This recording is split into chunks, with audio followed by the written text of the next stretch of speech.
English. I am tired. Hindi, मैं थक गया हूँ. मणिपुरी, आई वाबना चोक्थरे. English. How do you say in Hindi?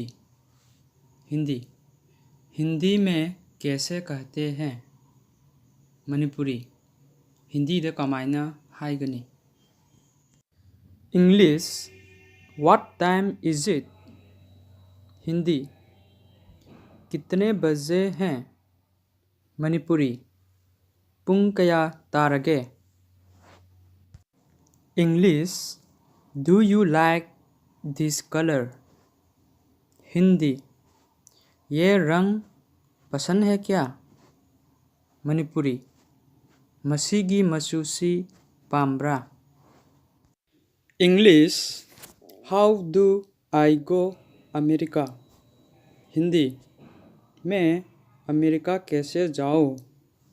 Manipuri, I अमेरिकादा कमायने चटकनी. English. I want to go Japan. Hindi, मैं Japan जाना चाहता हूँ. मणिपुरी, आई जापान दा चटपा पामी. English. What is the price of this? Hindi, इसका दाम क्या है. Manipuri, मसीगी ममल कयानो. English. I don't have money. Hindi, मेरे पास पैसे नहीं हैं. मणिपुरी, अइंगोंदा पैसा लैते. English. I don't want to see your face. Hindi, मैं तुम्हारी सूरत नहीं देखना चाहता हूँ.